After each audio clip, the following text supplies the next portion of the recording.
Isang mapagpalang araw po sa ating lahat. Magandang araw at gabi po dyan sa mga silent viewers at solid supporters ng EDC.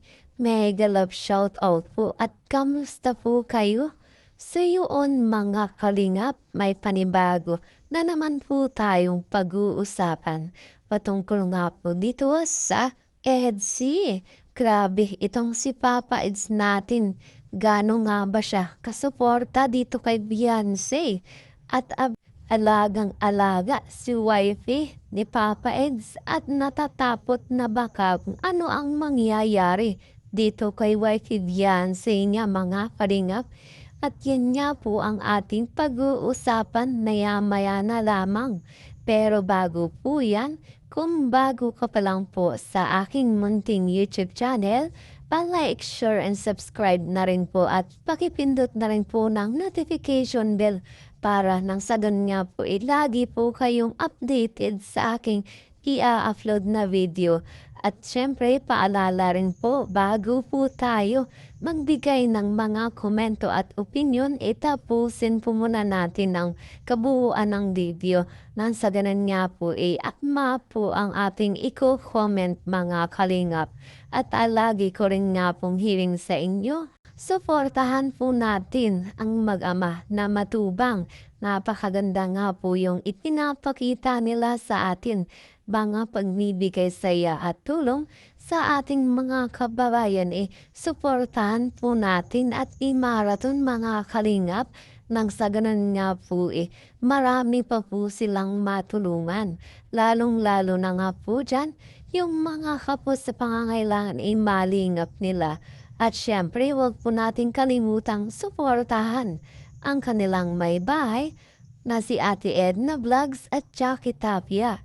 Huwag po sana tayong magsasawang sumuporta mga kalingap. So yan po mga kalingap, balik po tayo sa ating pag-uusapan at tatalakayin ngayong araw. Grabe, Papa Eds, support palagi kay wifey. Alagang-alaga si wifey at Papa Eds, natatakot na baka kung ano ang mangyayari. At yun nga po mga kalingap, mapapanood natin sa part na ito kung gaano niya inaalagaan si Beyonce. Meron pa doon sa ato. Lahat na. So yung pasahan is 1, 11, 12, 13, 14. So before tayo mag-braces, kailangan mapastahan muna yung 14 ng ngipin. And then may isa siyang kailangan din bunutin.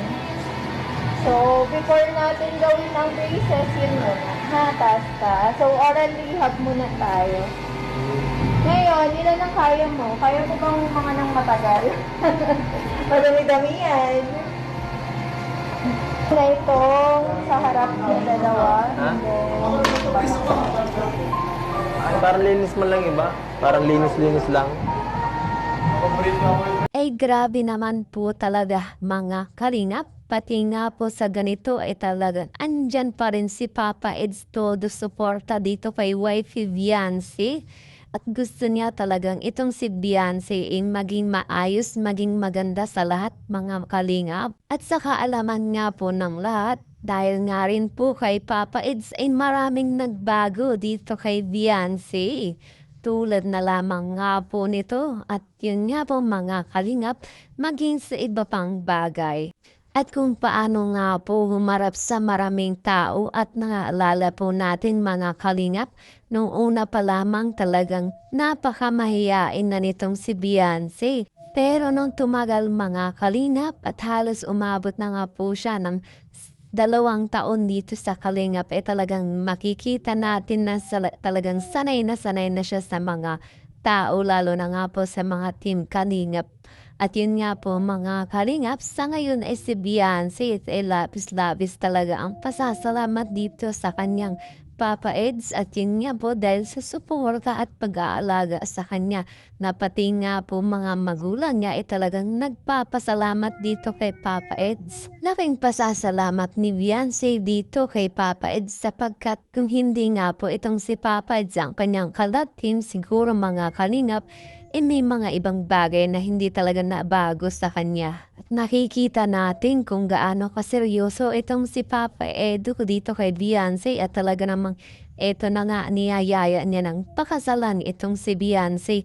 At ayon nga sa magulang ni Beyonce, hindi pa nga pwedeng nag-aaral pa itong si Beyonce, mga kalingap. Samantalang si Papa Eds natin willing maghintay hanggang kailan at kung maalala nyo mga kalingap, sinabi ni Papa Eds dito kung gaano niya talaga lubusang nakilala itong si Beyonce.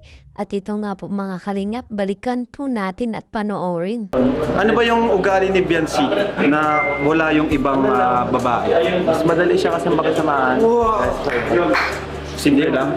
Di ba siya yung high maintenance na dapat palaging hindi na initan, dapat palaging may ano yung parang bang mapili ba? Hindi siya ganun. Hindi naman kasi nakakasama ko siya minsan dati nung lalo na pagbakasyon, pag scouting, wala naman siyang reklamo.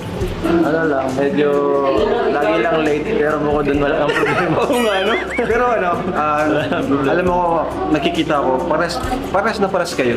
Napapansin mo rin, may pagkakapares kayo ng ugali. Medyo. Yung parang napaka ano lang, yung kontento na simple lang, kontento kung anong nandyan, hindi masyado magdedemand ng kung ano. Parang mas pipiliin pang magtiis. Ganun sense eh, mas pipiliin pang magtiis kaysa mag-demand. Saka tinutulungan pa rin naman pati siya minsan pag amin mga ano, kailangan ganitong gawin minsan para nag-advise ka. advisean ko siya para kasi sanay sana tayo sa mga Saka mas ahead ka sa kanya. So yung pala yun, okay. Kaya pala tumagal din. Kaya hanggang ngayon talagang on air pa rin ang EDC. Grabe. salamat. Salamat syempre din sa mga viewers. Salamat. Ayun sa inyo kung bakit tayo din nananatili. Wala namang edgy kung wala. Saka abangan nyo lalong pumupogi si Papa Eds ngayon. Abangan nyo after 4 months. Grabe. Makikita nyo. Baka ganito na guys. Oo, ngayon palang pogi na. Pinalagyan ko. Nagpalagay siya ng ano, ayun, ng balbas. Napatas mas. Halos sobrang kilala nga ni Papa Eds itong si Beyonce kung kaya mga kalingap, ganun na lamang niya yayaing magpakasal itong si Beyonce.